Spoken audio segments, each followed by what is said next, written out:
Hello, this is Alice Wheaton, and thank you for joining me today where I talk about forgiveness. You know, whoever I speak to about forgiveness, almost every person says, oh, yeah, I need to do some of that for myself. There's a few people in my life that I need to forgive. And then I say, well, what are you waiting for? And you might laugh at this. I know I did when I first heard it. They say, I want to get revenge first and then forgive. And I can understand that when we're hurt, when we're sad, when we're disappointed, when someone has let us down, it just doesn't seem fair. But the problem is that over lifetime, we're going to have multiple events where we're going to feel offended, where we're going to be treated unfairly, we may be disparaged amongst our friends. And so if we don't have a process of forgiving the big things, as well as the small things, then what happens is that we're going to become co-opted by the revenge and the resentment. So the opposite of forgiveness is actually resentment. And the opposite of resentment is compassion. So a very small amount of compassion for the situation or the person can help you begin to ease into forgiveness, or as I like to say it, you'll live a life that's unburdened by emotional distraction and emotional pain. So you're probably wondering, why me? What is it about Alice Wheaton that's a forgiveness expert?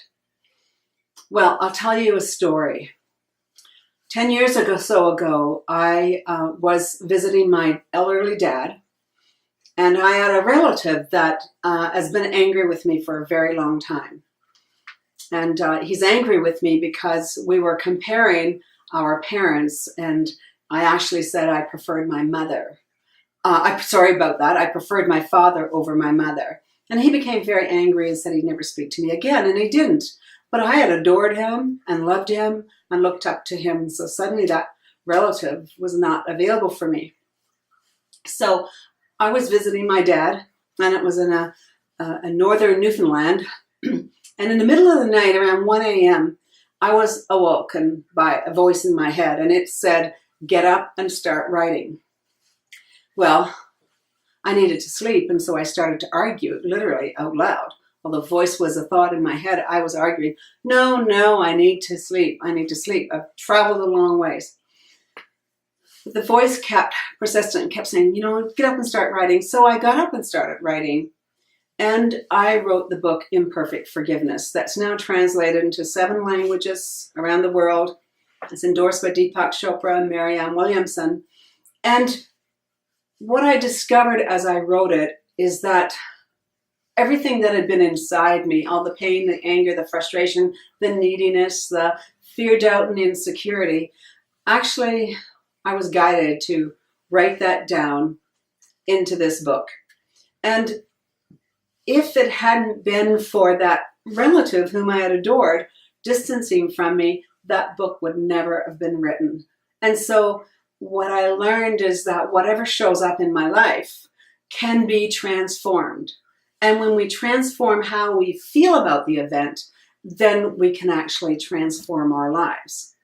And so the 4 videos I'm going to be presenting to you, the first one is talking about the health aspect of forgiveness. The second one, we'll be talking about how it impacts our wealth.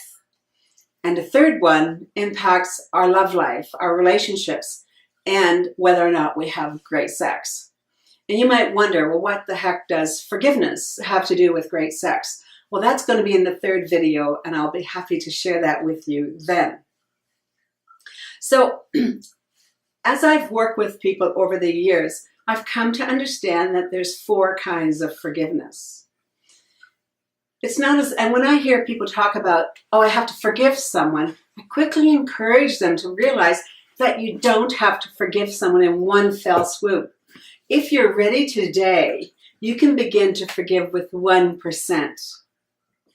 Just 1% forgiveness will create the storm of release that you need in order to move on with your life. And so the second kind of forgiveness, the first kind is, of course, forgiving someone else. The second kind is asking other people to forgive you. And I'm going to talk about that in a few minutes. And the third kind is asking for God's forgiveness, or whatever you perceive God to be. Because sometimes you just can't forgive that miserable bastard that has hurt you so much. And the fourth kind of forgiveness is forgiving ourselves.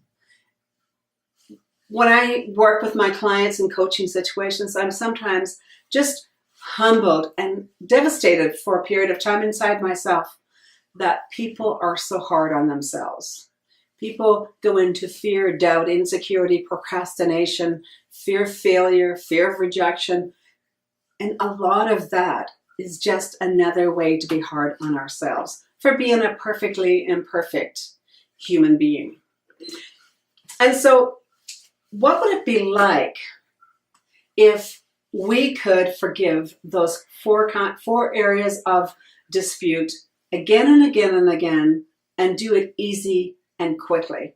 Let me just show you here. I'm just going to move to the right here where I've already got a flip chart prepared. So there you are, your sweet self. There's your big heart. And we talk about energy flow. And you know how sometimes you meet someone at a party and you think, oh, I wish I could be a friend to that person? In fact, 3 months ago, I met someone at a beauty salon and she whizzed in and whizzed out, but we connected. And both of us realized that we wanted to see each other because she's a strong, powerful woman, and I love working with and being around strong, powerful women. And so 4 days ago, she phoned me out of the blue and said, look, I don't know you, you don't know me, but let's connect because I really feel compelled to be friends with you, or at least connect with you to see if we can be friends. Well, it was one of the most exciting afternoons I had yesterday, spending the time with her. And so what happened is that both of us were attracted to each other's energy, or the essence of who we are, or what we project into the world. Let me show you that. So we have our big heart here, and we want the best for ourselves, our families, and our friends, and of course, the world. But here are the fragments of disappointment and resentment that we have. And the more we have of those there that are not cleaned off, as you say, that are not dismantled, that are not neutralized, the less we experience in life. If you've been wondering, why don't I get that promotion? Why is this relationship failed? Why am I not doing well in my health?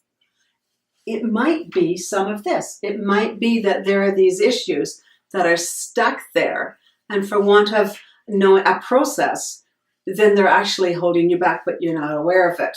And you'd be amazing how quickly these are revealed to you, and also how peacefully they are. You know, whatever happened in the past, it's possible to realize all of that in a neutral way that doesn't hurt, that doesn't cause anyone to feel worse than they did before. But when they are removed, what happens is that they're replaced with the hearts. Our true self shows up. I'm not sure if you're familiar with the Course in Miracles, but it says that the only two emotions we have are either fear or love. Can you imagine what it would be like if you did an audit, an inventory of the fears and the area of love that you express, and then you change the fears and all the issues that cause you not to be your greatest, not to be the achiever that you know you are inside? What would that be like? What would that be like to have all of these transformed? And by the way, I can tell you from first experience that having this in your life does not make you a wimp. You don't have to have these rough edges in order to defend yourself, in order to protect yourself, in order to get that next proposal, one, or the next promotion, or to have that wonderful, fantastic, lasting relationship with, yes, all that great sex that we all like to have. And so, pardon me. And so what's next? What's next is that I'm going to present to you an idea about how it affects your health. So as you know, at the back of our in our back, at the top of our kidneys, are two little tiny glands called the adrenal glands. And whenever these are stressed, our bodies shoot out cortisol. That cortisol causes inflammation in our system, and we actually become unhealthy. Blood pressure goes up, etc., etc. So that is just one example of how having a courteous heart, how forgiving can impact our health.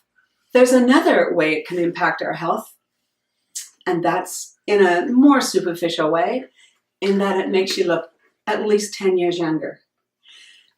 When I work with my clients and they've gone through just 2 or 3 months of really understanding what the issues that block them are and where resentment is stored in their body, they suddenly look 15 years younger.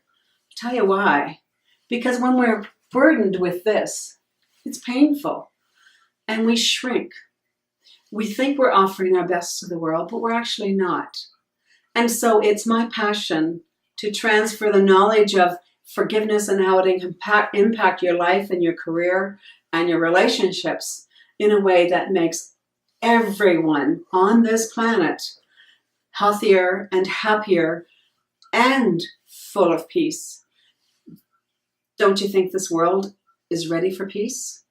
My vision for this program is that within 1.5 to 2 years, there will be hundreds of people who are using my exact program to speak into the lives of others on platforms all over the world. That's my vision. I need you to help me do that. Stay with me, and I'll come back and talk to you briefly in 2 or 3 days about how forgiveness impacts the wealth in your life. Thanks for being with me today. See you.